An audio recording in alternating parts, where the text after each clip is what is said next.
if anybody wants to turn on Yes, go. Oh, We're good to go. good to go.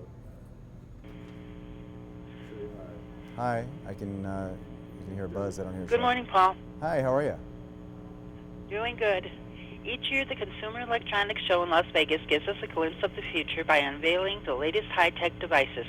Joining us now from the floor of CES, which is the world's largest technology trade show, is one of the nation's top tech journalists. For years, Paul Hochman was the tech guru on the Today Show, and he writes insightful tech articles for numerous technology magazines. In fact, his articles have been called a must-read by the New York Times. Paul, thanks so much for joining us today. Thanks for having me. Why is CES such a big deal?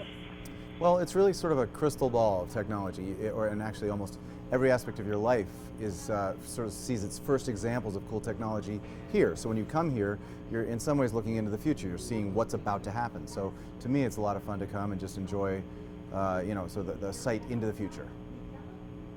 What is a hot product that people are talking about? Well, a lot of people are actually really interested in, they think about big stuff, right? Well, the Wall by Samsung is an easy example. It's a modular television, which means you can actually change its shape. That's pretty interesting. So in other words, you're not stuck with a rectangle. Obviously, most stuff is shot, and most content you look at is shot so that there is a rectangle. But if you wanted to adjust the shape for a smaller size, a change in shape in your room, it really is kind of amazing to look at, but also what's inside it is really interesting. Micro LED technology. What that really means is extremely small LEDs, smaller than the width of a human hair, emit not only light but color. So it can be very thin. You don't have to have a light layer. That's important. And the other thing is that it's just gorgeous to look at. So you have this changeable shape of a television, the Wall by Samsung, and also you have micro LED technology inside, which makes the colors gorgeous. So that's kind of cool.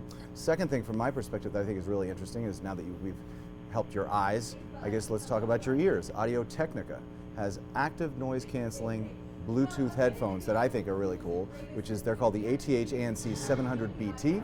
One of the things I think is fantastic about them is they have two microphones inside each ear cup, and what they do is they actually produce the opposite of the sound that is outside. There's a lot of sound here at CES. Actually, it takes all that sound in with those two mics and produces the opposite sound to cancel what's called active noise canceling, to cancel the noise that you hear outside. The result is you only get the audio that you're listening to. Fantastic. And also one of the things I really like about it is that you can actually touch or swipe on the ear cup itself to answer phone calls, to turn the volume up and down, to mute and so forth. That's very nice.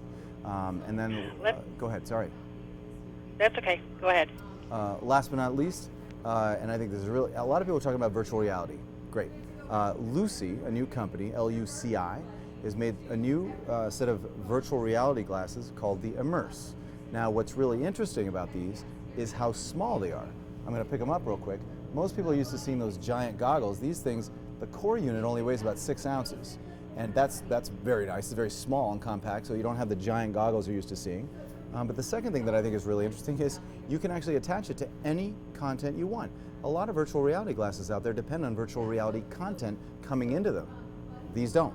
That actually means that you can plug it into almost any video you just made of your kid, and now you can put them into the virtual reality glasses, the Luci Immerse, and enjoy that kind of surround and real experience with any of your content. For the entertainment and music lovers out there, what's new for them? For entertainment and music lovers, well, we talked about the Audio-Technica headphones for sure for audio. From my perspective, one of the most exciting things about this world here at CES is for entertainment. You walk in and there's almost every iteration of content development. So you're talking about cameras that pick up 4K, which is the highest resolution. You talk about screens that pick up 4K, which is the highest resolution, now going to 8K pretty soon. So from my perspective, it's hard to answer your question only because there are hundreds and thousands of square feet of just that, exactly what you described. And I think finally, a lot of people are thinking about audio outside in their house, and I think that's what you're going to see a lot of too. Wireless speakers are certainly a big deal and have been for a while, but I think a lot of people are integrating them into their homes in ways that they can now just talk to the technology and hear back from it.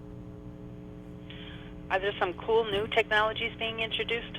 Yeah, I think the coolest new one is actually sort of not new. It's a new trend. The trend people have talked about is cutting the cord, right? People are tired of paying for cable service as well as the internet service. So they're trying to cut the cord, but what they're losing is network television. Well, guess what?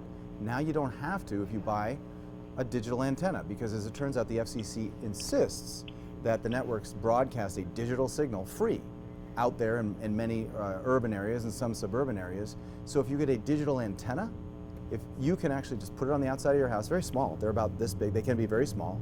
There's a company called Antop which makes one called the Big Boy, and it's actually pretty small, and it's weatherproof. You pick up all the digital signals. Result is you have a web connection, obviously, if you have your digital, if you have your Wi-Fi, that's great, and you get your apps. But if you really want that broadcast TV and you want that network television like you want to watch the Olympics, now you have a digital antenna for $100. You can watch digital, and you don't have to have cable. What is something new that people will be talking about after CES? I think after CES, the thing that they'll probably be talking about the most is driverless cars. I think that's where everything's going. It's going to take a long while to put infrastructure in place where it really happens in mass, but it's already started. They're up on the University of Michigan campus. Pardon me. There's actually driverless buses that are taking students from one building to another. When there are fixed geographic locations in fairly low traffic, you're going to see it first. But soon after, driverless trucks. I think that's the thing people will talk about. Where can our viewers go for more information? Sure, if they go to tipsontv.com, they can find out a lot more about these products and lots of other trends. I'd like to thank you for taking the time talking with us today. Have a good day. You too, bye-bye. Bye.